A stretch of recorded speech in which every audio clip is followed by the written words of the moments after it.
The crystalline chamber floated in the void between stars, a monument to peace that had endured for 10,000 years.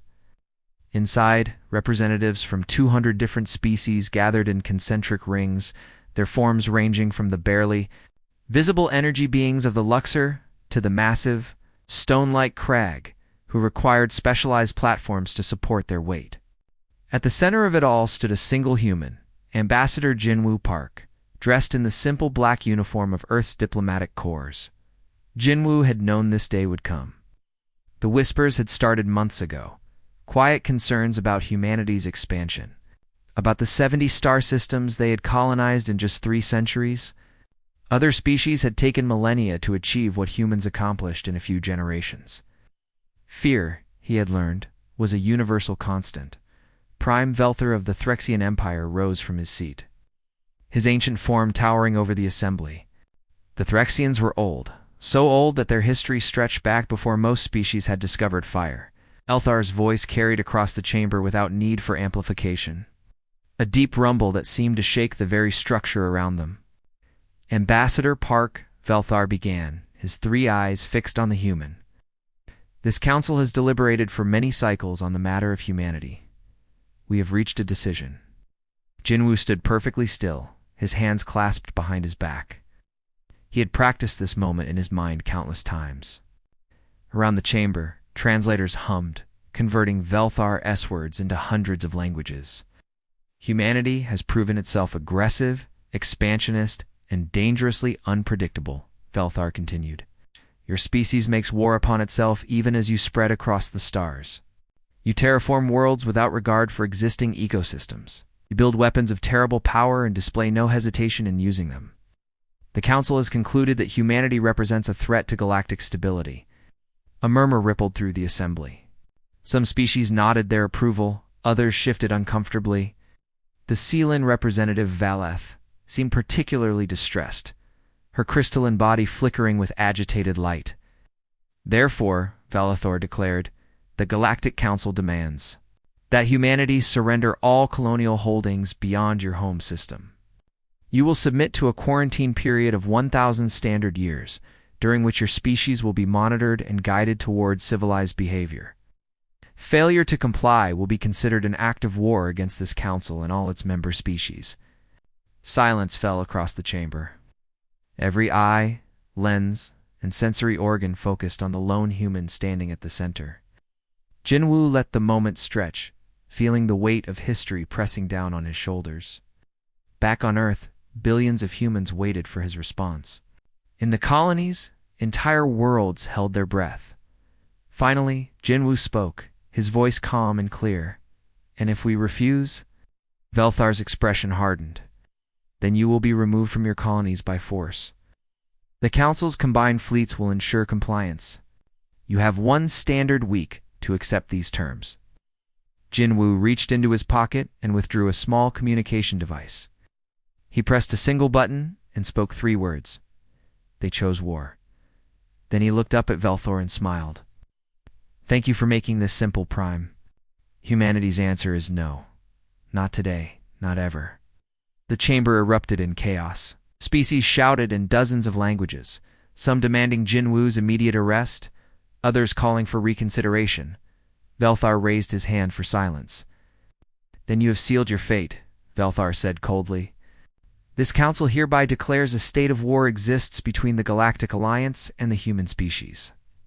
You are no longer protected by diplomatic immunity. Surrender now or face annihilation. Jinwoo's smile never wavered. We'll see about that. He turned and walked toward the exit, his footsteps echoing in the sudden silence. No one moved to stop him. Perhaps they were too shocked by his audacity, or perhaps they sensed something that made them hesitate, light years away on Earth. Fleet Admiral Minho Choi received Jinwoo's message in the operations center buried deep beneath the Rockies. The room was a hive of activity, dozens of officers monitoring displays that showed the positions of every human ship and installation in known space. Commander Unikim stood at Minho's shoulder, her sharp eyes scanning the tactical display. Sir, we're receiving similar reports from all our border stations. Council ships are moving into attack positions. Minho nodded slowly.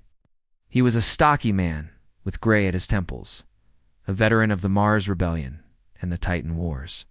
He had spent his entire adult life preparing for conflict, first against other humans, now against aliens who thought humanity would simply roll over. "Activate Protocol Defiance," he said quietly. Una didn't hesitate. Her fingers flew across the controls, sending encrypted signals to every corner of human space. On 70 worlds, defense systems came online. Colonial militias mustered. Research stations began encrypting and hiding their data. Mining operations armed their workers. Merchant ships were recalled to safe harbors or converted into auxiliary warships. "How long until they strike?" Minho asked. "Intelligence suggests coordinated attacks on 12 colonies within the next 48 hours, Una replied. "They're going for our newest settlements, the ones they think are most vulnerable." Minho studied the map, noting the positions. New Horizon, Redemption, Haven's Gate, all frontier worlds with minimal military presence. The Council was being predictable, going for what they perceived as easy targets. "Send orders to Captains Daeho Lee and Sujin Bei. I want them to reinforce these positions immediately. And get me Dr. Yoonji Han. If they're planning to hit us this fast, they might try unconventional weapons. Yes, sir." As Una worked, Minho allowed himself a moment of reflection. The Council thought they knew humanity, thought they understood what humans were capable of. Had studied human history, seen the wars and conflicts, concluded that humanity was dangerous, but ultimately manageable, with superior numbers and technology. They were wrong. Humanity had learned to fight in the harshest possible school, against themselves. Every tactic, every strategy, every brutal lesson had been paid for in human blood over thousands of years. The Council species had known peace. For millennia, their conflicts ritualized and constrained by ancient customs. They were about to learn what real war looked like. Minho turned to address the officers in the operations center. "Listen up. The Council thinks we'll break under pressure. They think we'll see their numbers and surrender. They've never been more wrong in their 10,000 years of history. We're going to show them what humans do when pushed into a corner. We're going to show them what happens when you threaten our homes, our families, our freedom." He paused, letting his words sink in. "They asked if that's all we've got. Let's answer them." The operations center erupted in determined activity. Messages flowed outward to the colonies, to the fleets, to every human installation in space. The Council had declared war expecting submission. Instead, they would face something they had never encountered before, a species that refused to lose, no matter the cost. The first attacks came exactly on schedule, just as human intelligence had predicted. 12 Council fleets materialized at the edge of human colonies, their ships gleaming in the light of distant stars. Each fleet outnumbered the local human defenses by at least 5-1. The Council commanders expected swift victories, a demonstration of overwhelming power that would break human resistance before it truly began. They were disappointed. At New Horizon Colony, Captain Daeho Lee commanded a small squadron of destroyers against a Council force 3 times his size. His ships were older models, built in Earth's orbital yards before humanity had even encountered alien life. The Council fleet was commanded by a Threxian war leader named Kethmer, who had fought in dozens of pacification campaigns against minor species. He had never lost a battle. Kethmer opened communications, offering Daeho one final chance to surrender. The human captain's response was to cut the channel and open fire. The battle that followed defied everything Kethmer knew about warfare. Human ships didn't fight in the orderly formations common throughout the galaxy. They swarmed like angry insects, using the debris field from a nearby asteroid mining operation as cover. They launched missiles on unpredictable trajectories, making interception nearly impossible. When ammunition ran low, they used ramming attacks, sacrificing smaller vessels to cripple larger Council ships. Daeho's destroyer took heavy damage early in the fight, losing main power and half its weapons. Rather than retreat, he ordered his crew to evacuate to escape pods and set the ship on a collision course with the Council flagship. The destroyer, running on emergency power and inertia, smashed into Kethmer's command ship at a significant fraction of light speed. The flagship survived but was crippled, its command center destroyed. Kethmer himself was killed instantly. The remaining council ships, leaderless and shocked by the humans' willingness to die for victory, withdrew in disorder. Similar stories emerged from 8 other attack sites. At Haven's Gate, human defenders used nuclear mines hidden in cometary debris. At Redemption, colonial militia pilots flew civilian ships loaded with explosives in suicide runs against council carriers. At Terra Nova, ground forces fought with such ferocity that council landing troops refused to leave their drops by the end of the first week. The council had successfully occupied only 3 of the 12 targeted colonies, and even those victories had cost them dearly. 9 fleets had retreated with heavy casualties. The entire operation, which should have been a quick demonstration of power, had turned into a bloody stalemate. On Axis Prime, the council convened an emergency session. Military Coordinator Thexvel, a crag with centuries of combat experience, stood before the assembly with a holographic display showing the battle reports. This should not have been possible, Thexvel rumbled, his stone-like features betraying rare confusion. We had overwhelming numerical and technological superiority, yet we lost 9 engagements out of 12. The humans fight without honor, one council member declared. They use suicide tactics and refuse to surrender even when defeat is certain. They fight like primitives, another added, throwing bodies at problems instead of using proper strategy. Valeth, the Sealan representative who had opposed the war from the beginning, flickered with angry light. Or perhaps they fight to win, while we fight according to rules they never agreed to follow. The argument might have continued, but Thexvel raised a massive hand for silence. The question is not why they fight this way, but how we adapt. I have reviewed all combat footage.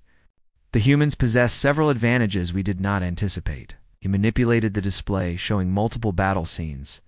First, they are willing to accept casualties that would be culturally unacceptable to any council species. Second, their tactics are highly irregular and creative. They use their environment, improvise with available resources, and show no hesitation in employing methods we consider uncivilized? Are you saying we should adopt their barbaric methods? Velthar demanded. I'm saying we are fighting an enemy that does not share our limitations, Thexvel replied carefully, and that makes them more dangerous than their technology would suggest. While the council argued, light years away on the fortress world of Talon 4, a human infiltration team was about to make the war even more complicated. Special operations? Agent Hiren Song moved through the ventilation shaft with practiced silence. Behind her, tech specialist Jiho Kwan and combat expert Sunho Ru followed. Their movements synchronized from years of training together. They had spent 3 months reaching this point, traveling under false identities and using forged credentials stolen from captured council databases. Talon 4 hosted the council's central military planning facility, a fortress considered impregnable. Its security systems had been designed by the Luxor, energy beings with computational abilities far exceeding any known artificial intelligence. No one had ever successfully breached Talon's defenses, but the designers had never considered someone might approach the problem the way humans did. Jiho had studied the security systems for weeks, not trying to defeat them through superior technology, but by finding logical gaps in their programming. The Luxor designed their systems to detect known intrusion methods. Humans simply invented new ones, or at the main data core. Hiren whispered into her unit. Jiho, you're up. The tech specialist plugged a device into an access port, his fingers dancing across the holographic interface. The council's security protocols were incredibly sophisticated, adapting in real time to any detected threat. Jiho didn't fight them. Instead, he created a simulation that made the system think everything was operating normally, while he quietly copied their entire military database. Got it, Jiho said, after 20 tense minutes. Complete strategic plans, fleet deployments, supply chain logistics, everything. Then let's go, Sunho urged. We're on borrowed time. They retraced their route, moving quickly but carefully. Just as they reached the extraction point, alarms began blaring throughout the facility. Someone had noticed the data breach. Run, Hiren commanded. The team sprinted through corridors, Council security forces converging on their position. They fought when necessary, avoided engagement when possible, and used every trick in the human playbook to stay ahead of pursuit. Sunho provided covering fire, while Hiron and Jiho reached their hidden shuttle. Then Sunho triggered the explosive charges they had placed throughout the facility during their infiltration. Not enough to cause serious damage, but enough to create chaos. They launched from Talon 4 under heavy fire. The shuttle taking hits, but holding together long enough to reach the jump point. Behind them, Council forces scrambled to respond. But the humans were already gone, carrying information that would change the course of the war back on Earth. Dr. Yoonji Han reviewed the stolen data with growing understanding. She was humanity's chief xenopsychologist, someone who had spent years studying alien cultures and mindsets. What she found in the Council's plans both terrified and excited her. "They're planning a three-pronged assault to cut our territory in half," she explained to Admiral Minho and his staff. "But look at how they plan to execute it. Everything follows strict protocols. They have contingencies for every expected response, but only expected responses." "Meaning?" Yuna asked. "Meaning they've never fought an enemy that fights like we do," Yunji said. "Every species in the Council has cultural limitations on warfare. They don't target civilian infrastructure. They don't use certain weapons. They have rules, ancient agreements that everyone follows. We don't follow their rules," Minho said slowly. "They don't even know their rules," Yoonji confirmed. "Which means every human tactic, every adaptation we make, every creative solution we employ is something they can't predict or counter effectively." Minho studied the tactical displays, seeing the Council's plans laid bare before him. "So we don't just fight them. We fight them in ways they can't comprehend." "Exactly," Yunji agreed. "They're stronger, faster, more numerous. But we've spent thousands of years perfecting the art of war against ourselves. We know every dirty trick, every psychological warfare technique, every unconventional tactic. They're fighting their first real war in millennia. We've never stopped fighting." As the meeting continued, plans began to take shape. Humanity wouldn't try to match the Council's strength. They would use their advantages, creativity, adaptability, and the willingness to do whatever victory required. The Council had declared war, expecting a quick campaign against a primitive species. Instead, they were about to learn that sometimes the most dangerous opponent is the one who refuses to play by the rules. The defeat of the initial strikes had enraged the Council leadership. Velthar, in particular, took the setbacks as a personal insult. How dare these primitives resist the combined might of galactic civilization? He demanded escalation, a show of force so overwhelming that humanity would have no choice but to surrender. The result was the largest military gathering in recorded galactic history. Over 10,000 warships assembled at staging points throughout Council space. 50 different species contributed vessels. From the massive crag dreadnoughts that massed as much as small moons, to swarms of fighter craft piloted by the insectoid Vexstar. The fleet stretched across light years, demonstration of power that should have made any rational species reconsider their defiance. War. Marshal Krevthar commanded this grand armada. He was a Threxian legend, a warrior who had fought in campaigns stretching back 5 centuries. In all that time, across dozens of conflicts with rebel factions and minor species, he had never known defeat. He viewed the human resistance with a mixture of curiosity and disdain. They fought well for primitives, but they couldn't possibly stand against the assembled might of civilized space. Krevthor addressed his fleet commanders via quantum communication, his image appearing simultaneously on 10,000 command bridges. "Today we end this foolish resistance. The humans have courage, I grant them that, but courage alone cannot stand against inevitability. We strike at their colony of New Haven, the jewel of their expansion. When it falls, human resolve will break with it." Light years away, President Seo Yangnam stood before the cameras in Earth's capital, preparing to address humanity. She was a former colony administrator who had risen to leadership during the crisis, chosen for her steady hand and clear vision. Unlike Velthor, and the council leadership, she knew exactly what was at stake. "My fellow humans," she began, her voice carried across every human settlement in space. "The council brings its full might against us. They think numbers and technology will break our spirit. They're wrong. We didn't spread across the stars just to surrender at the first real challenge. Our ancestors survived ice ages, plagues, wars that nearly destroyed our entire species. We're still here because we refuse to give up, refuse to accept defeat, refuse to let anyone else decide our destiny." She paused, letting her words sink in. "New Haven is about to be attacked. 50 million of our people live there, and the council thinks we'll abandon them to save ourselves. Instead, we're going to show them what humanity means. We protect our own. We fight for every life, every home, every dream. Not because victory is certain, but because surrender is unthinkable."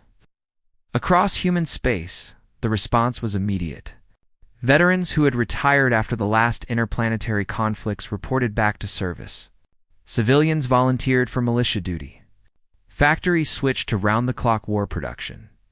Everyone understood what was at stake.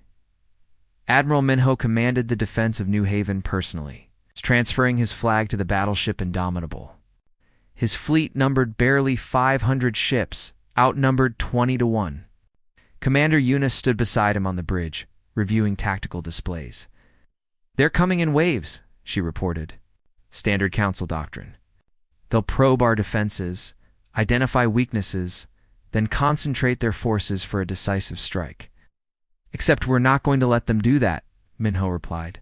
He opened a channel to all ships. "All units, this is Admiral Choi. You know the odds. You know what we're facing? But here's what they don't know. We're not fighting to survive. We're fighting to win. Every ship that goes down takes 3 of theirs with it. Every position we hold bleeds them. They need a quick victory to maintain council unity. We just need to make this hurt enough that they question whether it's worth it." The council fleet arrived in New Haven's system like a steel wall, ships arranged in perfect formation. Krevthar observed the human defenses with satisfaction. They were positioned around the planet, a classic defensive stance. Predictable. He ordered the first wave forward, expecting the humans to pull back toward the planet as pressure mounted instead. Human ships charged directly into the council formation. The battle that followed was chaos. Human vessels used every dirty trick in their arsenal. Kinetic kill vehicles, essentially chunks of metal accelerated to relativistic speeds, tore through council ships before point defense could react. Nuclear mines hidden among orbital debris caught advancing squadrons by surprise. Human fighters flew kamikaze runs, their pilots ejecting at the last moment as their craft plowed into larger vessels. Captain Daeho Lee, who had survived his destroyer's destruction in the first battles, now commanded a new ship, the heavy cruiser Retribution. His orders were simple: break the council formation, create chaos. Make them fight on human terms. Daeho led his ship straight at a cragged dreadnought, ill-bestled 10 times his mass and bristling with weapons. The dreadnought's captain probably thought the human was insane. At the last moment, Daeho fired full reverse thrusters and launched every missile in his arsenal at point-blank range. The dreadnought's shields overloaded. The massive vessel reeled from the impact. Before it could recover, 3 more human ships repeated the maneuver. The dreadnought, designed to withstand long-range bombardment, couldn't handle point-blank assault from multiple directions. Its reactor went critical. The explosion taking out 2 nearby council ships, Captain Sujin Bei commanded the carrier Defiance, launching wave after wave of fighters and bombers. Her pilots didn't try to match council craft in one-on-one combat. Instead, they swarmed in groups, overwhelming individual targets through sheer aggression and coordination. One of her squadron leaders, a young pilot named Minsu, transmitted back to the carrier as his fighter took critical damage. "Tell my mom I finally made something of myself." Then he steered his dying craft into a council ammunition depot. The explosion spectacular enough to be seen from the planet's surface. Stories like this multiplied across the battle. Human ships fought with a ferocity that shocked council forces. When weapons ran out, they used their ships as weapons. When ships were disabled, Crew evacuated and planted explosives to turn their vessels into traps for boarding parties. Krevthur watched in growing disbelief as his carefully planned assault descended into bloody chaos. His forces still held numerical superiority, but they were taking horrific casualties. Every time a council ship destroyed a human vessel, 2 more would appear to take revenge. The humans fought like they had nothing to lose, because from their perspective, they didn't. On the ground, New Haven's defense forces prepared for invasion. General Wu Jinkong commanded the planetary militia, a mix of veterans and volunteers. He knew that if council troops landed, the battle would be even more brutal. "They think they can occupy us," he told his officers. "Make us submit. They don't understand that every street, every building, every tunnel will become a battlefield. We wrote the book on urban warfare. They're about to get an education." But the ground assault never came. After 6 days of continuous battle in orbit, Krevthar made the hardest decision of his military career. He ordered retreat. The council fleet withdrew, leaving behind the wreckage of over 3,000 ships. Human casualties were severe as well, with nearly 40% of Minho's fleet destroyed or disabled. But New Haven still stood. The colony survived, on the bridge of the Indomitable. Now scarred and battle-damaged, but still operational, Minho allowed himself a moment of satisfaction. Around him, exhausted crew members began the work of recovering survivors and securing the system. "Send a message to Earth," he told Yuna. "New Haven holds. The Council has learned that humans don't break easily." News of the victory spread throughout human space and beyond. The Council had thrown everything at one colony and failed. Smaller Council species began questioning the war. Economic pressures mounted as resources poured into the military effort.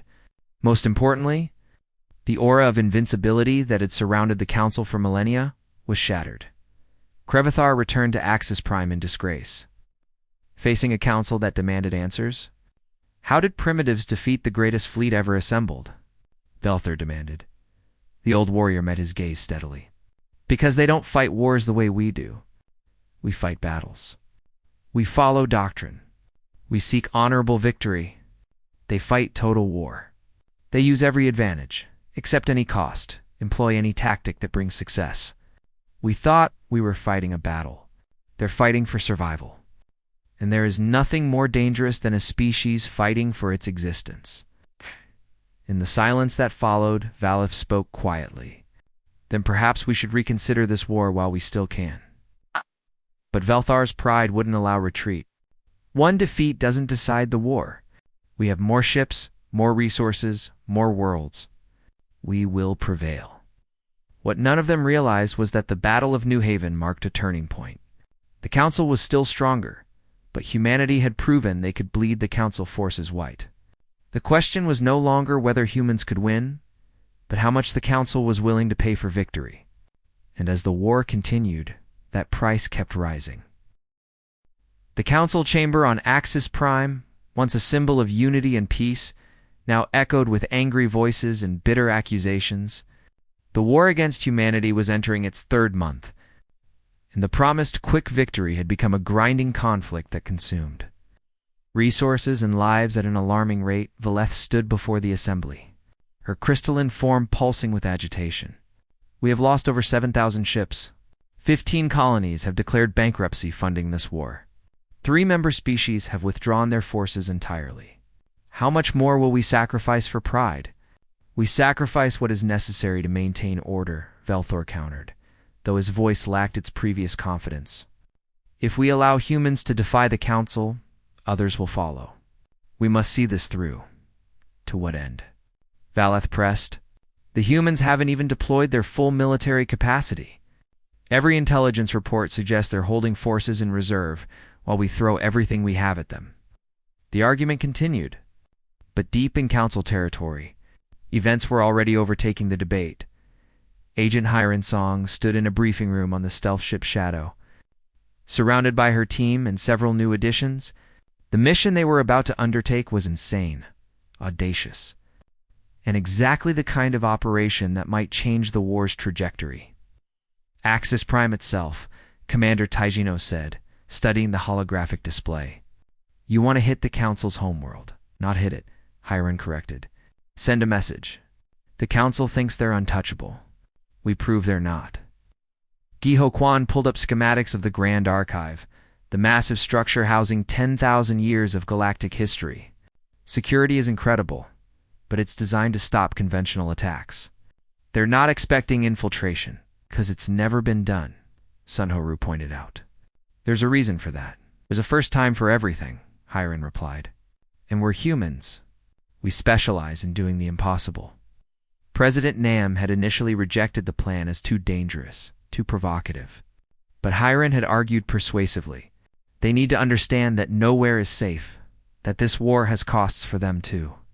Right now, the council population sees this as a distant conflict. We make it real for them. The infiltration took 3 weeks of preparation. The team used captured council ships and forged credentials, approaching Axis Prime as part of a legitimate transport convoy. Security was tight, but security systems designed to catch aliens couldn't easily identify humans wearing advanced disguises. They landed on Axis Prime during a diplomatic conference, using the chaos of thousands of visiting dignitaries as cover. The archive stood at the heart of the capital city, a monument of crystalline towers that caught the light of Axis Prime's twin suns. Remember, Hiram told her team as they approached, "We're not here to destroy anything, just to prove we could have." The archive security was formidable. Energy barriers, molecular scanners, AI monitoring systems that tracked every visitor's movement. The team split into smaller groups, each taking different entry points. Jiho worked his technical magic, creating false identities in the system that gave them clearance to access restricted areas. They moved through halls, displaying artifacts from civilizations long extinct, past holographic recordings of historic events toward the archive's central chamber. The room housed data cores containing the complete history of every council species, irreplaceable and priceless. As Hiram's team planted demolition charges on structural supports, alarms suddenly blared throughout the building. Someone had noticed the false identities. "Jiho, how long until these charges are ready?" Hiram asked calmly, even as security forces converged on their position. 3 minutes, the tech specialist replied, fingers flying across his interface. "We don't have 3 minutes, Sunho said, checking his tactical display. "Security is 30 seconds out." "Then we buy time," Commander Taijin decided. He grabbed a rifle and moved to the chamber entrance. "Hiram, complete the mission. We'll hold them." The next few minutes were chaos. Taijin and his security team engaged council guards in a running firefight through the archive's corridors. The building's designers had never imagined it would become a battlefield, and the humans used that to their advantage, taking cover behind priceless artifacts and using the complex layout to their advantage. Jiho finished programming the charges. But as the team prepared to evacuate, council reinforcements cut off their escape route. They were trapped in the central chamber, surrounded, with nowhere to go. "Alternative exits?" Hiram asked. "None," Jiho replied. "We're not getting out of here." For a moment, silence fell over the team. Then Jiho stood up. "I can hold them at the North Corridor. It's a choke point. Buy you enough time to find another way out." "That's suicide," Sunho objected. "It's necessary," Jiho countered. He smiled at Hiram. "Besides, someone needs to make sure they remember we were here." Before anyone could argue, he grabbed a rifle and sprinted toward the north entrance. Council forces were already breaching, and Jiho opened fire, his accuracy devastating in the narrow space. He held that corridor for 7 minutes, long enough for Hiram and the others to find a maintenance shaft leading to the lower levels. The last transmission from Jiho was simple. Mission accomplished. Make it count. The team escaped using the city's underground infrastructure, fighting their way to the spaceport where the shadow waited. They launched under heavy fire, the ship taking damage but reaching orbit and jumping to safety. Behind them, the archive's central chamber remained intact. The demolition charges hadn't exploded. Instead, they activated holographic projectors Jiho had hidden in the explosives. Across the archive, displays lit up with a recorded message from Hiram. "Citizens of the Council," her image said. We stand in your most sacred place. We could have destroyed it. We could have erased 10,000 years of history. We chose not to. Not because we lack the capability, but because we're not the monsters you think we are. This war was your choice. End it, or the next time we won't be so kind. The message played on loop for hours before council technicians could shut it down. By then, it had been recorded and spread throughout council space. The psychological impact was devastating. If humans could penetrate the archive itself, nowhere was truly safe. But Velthar and the war faction refused to back down. Instead, they escalated in the worst possible way. The bioweapon was released on New Horizon Colony without warning. A pathogen specifically designed to target human biology, it spread rapidly through the population. 30 million colonists faced extinction within days. The use of bioweapons violated galactic law. Ancient treaties that even the most warlike council species had honored for millennia. The decision fractured the council further, several species withdrawing from the war effort entirely in protest. On Earth, Dr. Yoonji Hun received the news with horror. She immediately assembled every medical researcher humanity had, every xenobiologist, every expert in alien technology. They had perhaps 5 days before the pathogen became unstoppable. This is beyond anything we've dealt with before, one researcher said, studying the pathogen's structure. It adapts faster than we can develop countermeasures. Then we adapt faster, Yanji replied. She hadn't slept in 30 hours, running on stimulants in desperation. Around her, hundreds of scientists worked in a synchronized effort that spanned 36 research facilities. They combined human, medical knowledge with stolen council biotechnology. They used quantum computers to run millions of simulations simultaneously. They tried approaches that seemed insane, combining treatments in ways no council species would have considered. On the 4th day, as New Horizons hospitals overflowed with dying patients, Yoonji found the answer. Not a cure exactly, but a treatment that boosted human immune systems enough to fight off the pathogen. It was crude, it was painful, and it saved 30 million lives. But Yanji didn't stop there. She analyzed the bioweapon's underlying structure and realized it could be modified to affect other species. Rather than weaponize this knowledge, she did something the council didn't expect. She published it freely. Any species could face similar weapons, she announced in a broadcast throughout council space. We're providing the research and countermeasures to everyone free of charge. Because unlike the council, we understand that some lines should never be crossed. The moral contrast couldn't have been clearer. The council used bioweapons. Humanity shared the cure. Admiral Minho watched galactic opinion shift in real time. Neutral species began openly supporting humanity. Some council members secretly provided intelligence about military operations. The unity that had been the council's greatest strength was fracturing. What followed was a strategic masterpiece. Human fleets didn't attack council military forces directly. Instead, they blockaded 50 major council worlds simultaneously, cutting off trade and resource flow. The blockades were enforced not through military action, but by the threat of it. Human ships simply sat at jump points. Turning back any commercial traffic, Captain Sujin Bei commanded the blockade of Threxia itself, Council's most powerful member. Her carrier group faced off against Velthor's home defense fleet, both sides holding position without firing. Velthor himself demanded communication with Bei when her image appeared on his screen. The ancient Threxian leader was shocked to see how young she was. The blockades held for 6 weeks. Not a single shot was fired, but the economic impact rippled across council space like a shockwave. Trade routes that had operated without interruption for thousands of years suddenly stopped functioning. Supply chains collapsed. Planets that depended on imported food faced shortages. Industrial worlds ran out of raw materials. On Axis Prime, the council chamber was in chaos. Representatives screamed at each other, blame flying in every direction. The unity that had held the council together for 10 millennia was crumbling. Valeth stood at the center of it all, her crystalline form steady amid the storm. "Enough," she said, her voice amplified to cut through the noise. "This war was a mistake from the beginning. We thought humanity would simply submit to superior numbers. Instead, they've demonstrated that raw power means nothing against determination and creativity. We must end this before there's nothing left to salvage. We cannot negotiate with terrorists, Velthor insisted, though his voice lacked conviction. Around him, former allies were noticeably silent. They're not terrorists, Valeth shot back. They're defending their homes. We declared war on them, remember? We gave them the ultimatum. They simply refused to accept it. Vote was called. For the first time in Council history, a sitting prime was removed from power.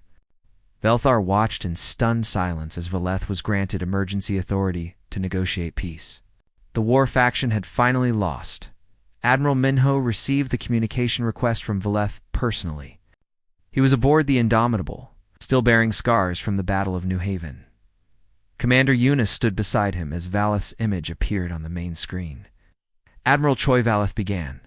I come to you not as an enemy, but as someone seeking to end this conflict. The Council is prepared to negotiate terms. What terms? Minho asked carefully. Recognition of all human territorial claims, mutual non-aggression agreements, and most importantly, acceptance of humanity as an equal member of the galactic community, not as a species to be managed or controlled. Minho exchanged glances with Yuna. They had one. Not through superior force, but by making the war too costly to continue. By proving that humanity couldn't be broken, couldn't be intimidated, couldn't be made to surrender their freedom. Where do you propose these negotiations take place? Minho asked. You choose the location, Valeth replied. As a gesture of good faith, New Haven, Minho said immediately. Where your forces learned that humans don't break easily. A week later, Ambassador Jinwoo Park stood once again before an assembly of galactic powers. But this time, the setting was different. Instead of the council chamber, the meeting took place in New Haven's central square. Beneath the open sky of a world that had survived, around the square, monuments had been erected to the fallen. Names were carved into stone. Captain Daeho Lee, who gave his ship to save others. Jiho Kwan, who held the line so his team could escape. Pilot Minsu, who made something of himself in the end. Thousands of names, representing a human who had refused to surrender. Valeth approached the monuments with Jinwoo, reading the names silently. So many dead, she said quietly. On both sides. For what? For freedom, Jinwoo replied. The council wanted us to accept limits on our expansion, on our future. We refused. Every person here died so that humanity could choose its own path. Was it worth it? Jinwoo considered the question. Ask me in 100 years. Right now, I can only say that a future earned is worth more than a comfortable cage. The treaty negotiations took 3 days. The terms were straightforward. The council recognized all human territorial claims, agreed to treat humanity as an equal partner rather than a junior species to be managed, and established clear borders and trade agreements. Most importantly, humanity would have a voice in galactic affairs, not as a supplicant, but as a peer. President Nam arrived for the signing ceremony, bringing with her Admiral Minho, Commander Yuna, Dr. Yunji, Captain Sujin Bei, and Agent Hiren Song. These were the people who had won the war. Not through conquest, but through sheer refusal to lose. As Jinwoo and Valeth prepared to sign the treaty, the Sealan representative paused. I must ask, Ambassador, your president said you would show us what humans do when pushed into a corner. Now I understand. But I wonder, what will you do in peace? Jinwoo smiled.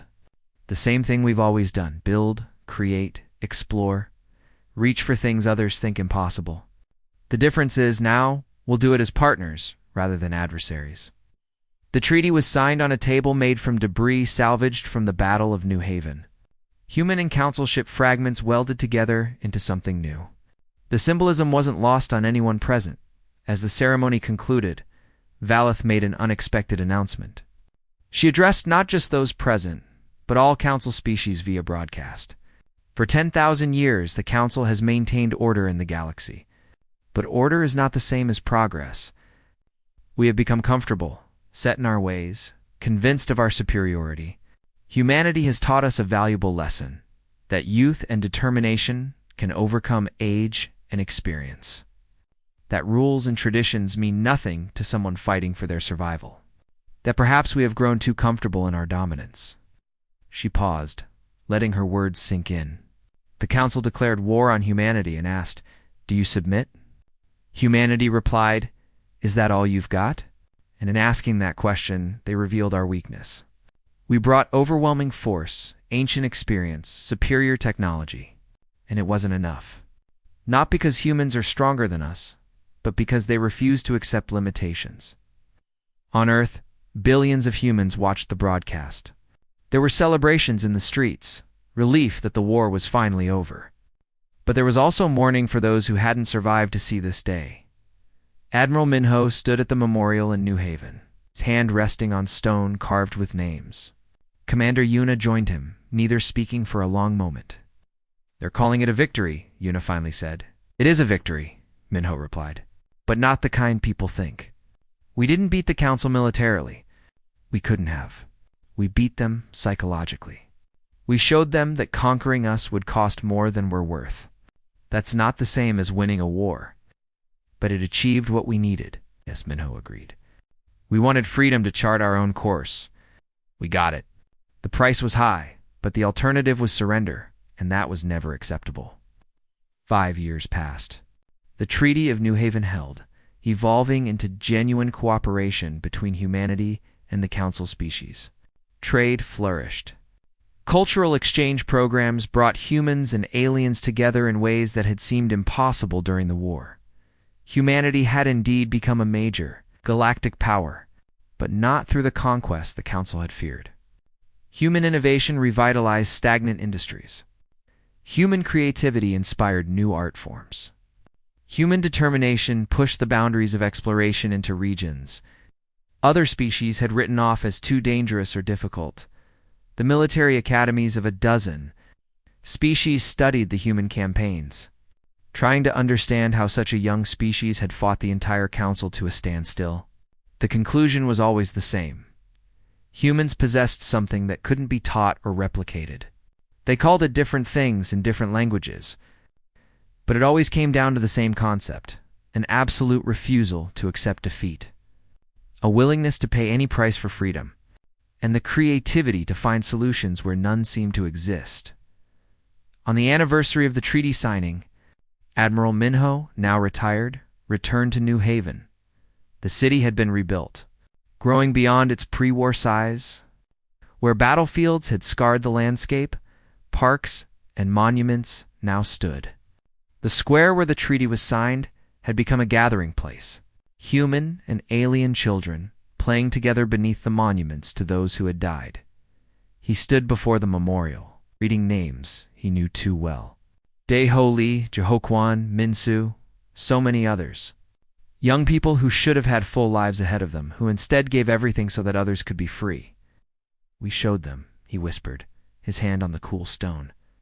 "All of you showed them that humanity doesn't surrender, that we don't accept limits others try to impose, that when pushed into a corner, we fight. And we keep fighting until we win or there's nothing left to fight for."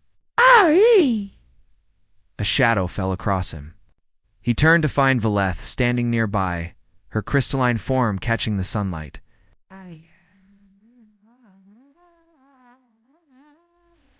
She said quietly, "To remember what pride and fear almost cost us." "Do you regret the war?" "Every day," Valeth replied, "but I've learned from it. The council has learned from it. We thought we were maintaining order. Instead, we were enforcing stagnation. Humanity reminded us that the galaxy is vast, and there's room for different approaches, different philosophies, different ways of being." She paused, looking at the names carved in stone. "The council declared war, asking if humanity would submit. You replied by asking if that was all we had. And in forcing us to answer that question, you changed the galaxy. Not through conquest, but by refusing to be conquered. Is that what the council teaches now?" "It's what everyone teaches now," Valeth confirmed. "The war that didn't need to happen? the species that refuse to lose, the lesson that sometimes the youngest voice in the room is the one that needs to be heard. As the sun set on New Haven, casting long shadows across the memorial, humans and aliens gathered for the anniversary ceremony.